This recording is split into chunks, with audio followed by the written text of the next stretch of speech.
Good morning and welcome to another Auto Talk Weekly Wrap, Auto Media Group Weekly Wrap. We're one of the two. I am live again from Croydon Wholesale in West Auckland. West Auckland. West Auckland.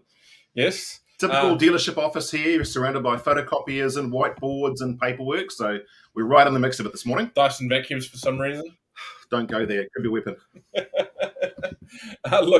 And with me, of course, is our usual co-panelist, Graham McDonald, and to my right or left or on his own there, Mr. Matthew Henson. Thank you for joining us, Matthew. Morning, guys. How's it going? Not bad. It's a sunny day. Good day in Auckland. It's a beautiful morning to be selling cars. Yes. Now, we will kick off today with some pretty cool news about Auto Talk Live. We have a couple of new sponsors on board. So I'd like to welcome to the big list that we read out last week, and you can go and see on the website, autotalk.co.nz/live, when you buy your tickets. Go on, get them. You know you want to. We have now joined with MTF as a gold sponsor, and drumroll please, Graham. Auto IT has joined us as the platinum sponsor. So thank you so much to those guys.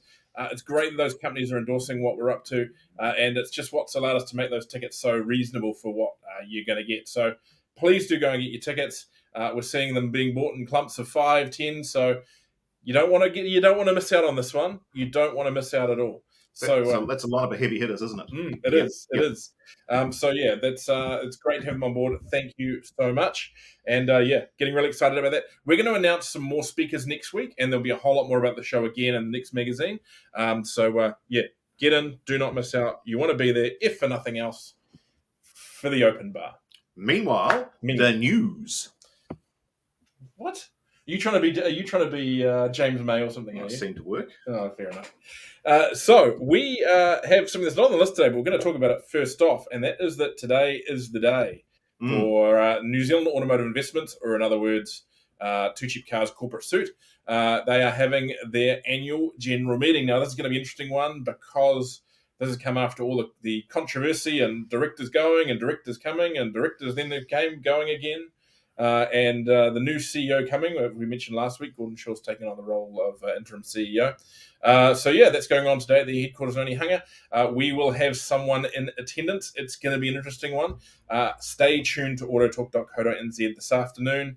I think the meeting starts at 3, so potentially sometime after that for an update from our journalist on the scene. I think we might be the only automotive trade title with a journo there, I suspect. Maybe you're wrong. Pretty sure. We'll keep you up to date with all that. And we'll have more on that in the magazine next week.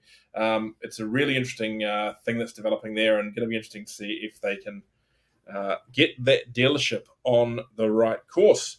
It is the first week of the month, and we have sales statistics. And it was a heck of a month for utes and for electric cars. The Ford Ranger returned to the top step of the new vehicle registration charts. And just to clarify, because there's a discussion online with a few people this week, these are registrations. They're not necessarily sales. So there may be company brands out there, and I know Toyota New Zealand is one, that are taking a lot of orders, a lot of sales, but aren't showing in the registration charts at the moment. It's all about the plates in the front at the end of the day, isn't it? Yep. Following a fascinating August, 14,689 new vehicles registered, signalling a healthy increase relative to the 11,100 vehicles registered in July. The Ranger led with 934 registrations, kind of expected, seeing it was the new model. Hitting the Toyota Hilux is 897 registrations. Interesting to see Toyota choosing that month to release to land a whole pile of vehicles, but I guess there's only 70 ships from Thailand. The Tesla Model 3 was third outright and lead passenger vehicle, with the Model Y fifth, and the new entrance BYD in sixth with its Atto 3. Meanwhile, a total of 7,939 used vehicles registered. This figure represents a 3.6% decline on July's 8,243 registrations, but an 11.9% year-on-year gain compared to 7,095 units registered in August 2021. Well, gee, what happened in August 2021, Richard? Yeah, well, exactly. These numbers mean nothing on a year-by-year comparison. So let's look at what's happening in the trade on a month-by-month basis. I think it shows that there's just a little slight glimmer of life in sales. So let's face it, July was a pretty crappy month for sales. And there was some hope we might see a bit of a lift in August of consumer sentiment. maybe there's be people holding back to see which way the economy float would go, so to speak. While it's not all champagne and helicopters yet, I think there are signs of life out there. And the biggest issue the trade may face going forward for the interim period anyway is actually supply. So if we can get the sales ramping back up a wee bit, supply is going to be the biggest issue the trade faces into this third quarter for the year. You almost want them steady rather than ramping, don't you? So that you can actually meet demand. There's no such thing. This industry, if I've been in this industry back again since '97, if one thing I've learned, that makes you how old? I'm in my 30s. There's never a correlation that works between supply and demand. You've always either got too much demand and not enough supply, or too much supply and not enough demand. I don't think I've ever seen it where the industry actually runs like a parallel, where the number of vehicles coming in equals the number of vehicles going out. It never works that way. But to be honest with you, what would you rather have? I'd rather have a glut of sales versus a lack of supply rather than the other way around, rather than too much stock sitting around in a balance sheet. Thank you, Graham McDonald, who apparently started in the industry when he was 7 and rode to work on his rally chopper. I bought my first car at 14, I'll have you know. I think the interesting thing with this month is really what we're looking at is a full boat from Thailand and a full boat from China. Yep. And that's the reality for the new market side. We're still not seeing half of what's been purchased, and we do know things are slowing down out there. That's not to put aside the fact it was a great month for Tesla, great month for BYD, great effort from Ford and Twitter deals to deliver that many utes in a month. It's been a while since they've done that. And it's going to be interesting to see, I guess, next month, particularly with Tesla and BYD. Can they carry on? Tesla has a habit of kind of spanking everything they've got in one go, and we may not see a huge month from next month. Yeah. BYD, I know there is more coming on a ship, but if there's something coming on a ship from BYD, there's probably something coming on a ship from Tesla. Who knows? So, it's a bit of a roller coaster at the moment. You had some numbers on dealer numbers as well, Matthew, because that's always an interesting. Yes, a late arrival. We had it up earlier this morning. But your dealer numbers this month, or end of August, down once again. They're down at 3,004, which is the lowest number we've seen this year. I've been writing about this all year, sort of thinking, well, when are we going to surpass or go underneath 3,000 dealers around the country? And we still haven't quite done it, but 3,004. We had a slight gain after March, where we saw dealer numbers rise briefly. I'm not sure sort of what the correlation there would be, but we're down again now to March levels. I do hear there's a number of dealerships around the place that are looking at either closing or have closed. There's always dealerships closing and there's always dealerships opening, but I do hear that there's a little bit of stress on a few balance sheets out there, or dealers that are finding it just too difficult to access the stock they want or the market they're in. And I have heard of some closed doors around the place. So, Matthew, I'd say those numbers probably will slide below the 3,000. It's just a question, though, of when a dealership closes doesn't actually reflect on the stats of registrations. That's more a case of when it lapses. And so we might see that flow-on effect in another sort of 6 months' time. I think by and large those numbers are actually a good thing when they go down, because what it generally is showing is the opportunists around the fringe of the market aren't necessarily hanging around. There's plenty of people who in the past had a registration so they could trade a few cars a year that they bought on a website. I think there's less ability for them to do that now. There's less opportunity.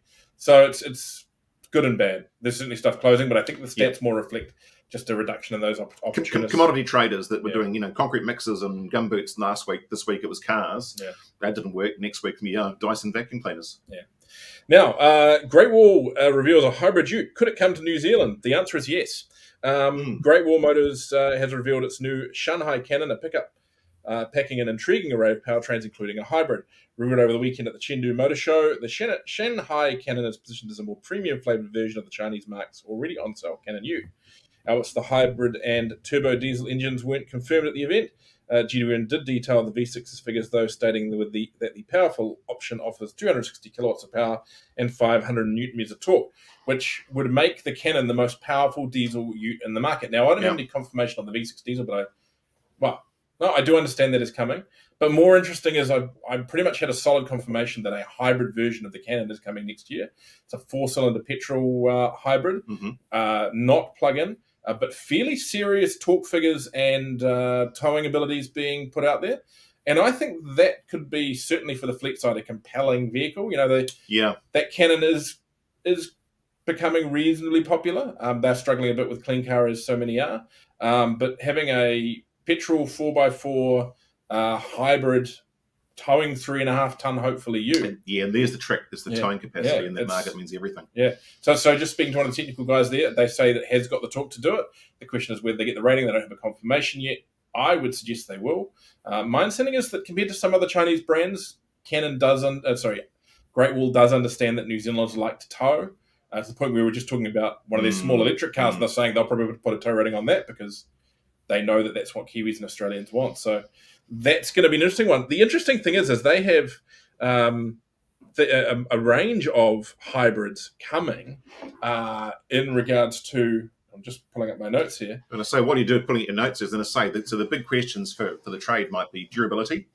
So in terms of the hybrid powertrain, any indication whether it's an in-house powertrain or it's licensed from elsewhere? Well, it's in-house as much as anything, and it's probably got a heck of a lot of like Bosch components or some form of German manufacturer or ZF or something. Because in the ute sector, reliability is key. And we're having this conversation offline. It doesn't matter what a vehicle's like when it's brand new. It's what matters is what it's like when it's 2, 3, 4, 5 years old in the sector, which is one of the reasons why stuff like Rangers and Hiluxes do so well, is that they've got a compelling argument that at that 5-year point, even with the sort of 160, 170,000 Ks on them, they're still chugging away, doing their job really well. Reliability is key. So for a new entrant to the market like Great Wall with a hybrid product, I would hope that the product has had durability testing to the extent it can cope with New Zealand conditions, because this is a really good opportunity, I think, for the marketplace. I can see this being, if it's a good product and it's spec'd well and it's put together well and it passes the required tests around towing capacity and drivability when it's towing, stability, things like that, all those things that are really important. This could be a real game changer for the market, and it could leave some of the second-tier ute players, and I don't mean any disrespect when I say that, it could leave them wanting. Mm-hmm. Well, the interesting thing is the range they've got. So, I mean, for example, I'm driving just today a H6 hybrid, which is a SUV. It's a 1.5 litre turbo hybrid, and that puts out something like 190 odd kilowatts of power and 450 odd meters of torque. That's compelling in a ute. Now, you never use that on the school run? No.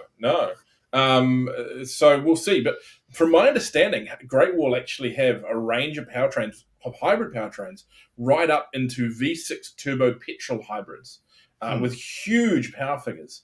And that could be really interesting to see if they can make it here. I do believe those powertrains will make it to New Zealand in they've got a secondary brand that I think they're Great Walls technically, but the Big Dog, things like Big Dog and all these kind of random. Yeah, Matthew Tank has been confirmed for New Zealand, but they haven't necessarily given us a full lineup, but they have said yes, that they're going to come here. So no surprises at all if that's in there. For example, you can have the Tank 500, which is kind of their Land Cruiser size SUV, with a V6 turbo petrol hybrid. And that'll be interesting. That would be an interesting vehicle. Probably would have quite a lot of power and potentially come with low CO2. So, look, China's definitely leading the way in this technology. It's just interesting to see how far they can get with it. Speaking a little more on utes, Toyota New Zealand has decided to skip field days in 2022. Toyota New Zealand has confirmed that it will not be present at this year's National Field Days event at Mystery Creek. A spokesperson for the company shared the news with Autotalk in a brief email saying, "I can confirm that Toyota New Zealand have chosen not to be an exhibitor at Field Days this year. Toyota has previously been a Field Days stalwart, often appearing at the event with one of the largest displays."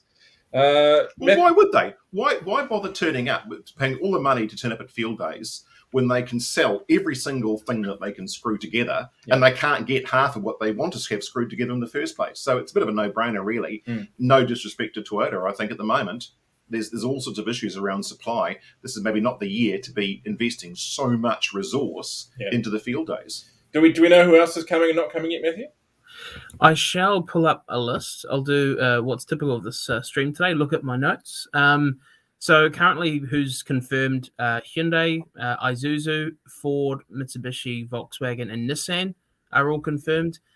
Who's said no includes Suzuki, Kia, Mercedes-Benz Vans, Mazda, Skoda, and obviously now Toyota as well. I had a good conversation with Robert Barry up here. Hello, Robert, if you're watching, about field days and sort of things at the moment. And obviously, we also talked about, Toyota doesn't necessarily need to go to field days. They've got a lot of supply things going on and issues going on. And, why go to an event in Spruik about stuff that you can't necessarily get on the ground to your customers anyway. There's also word that we've heard, both Robert and I have heard from people in industry around field days bringing in new regulations around the amount of cars you can have on display at the event that aren't agricultural focused.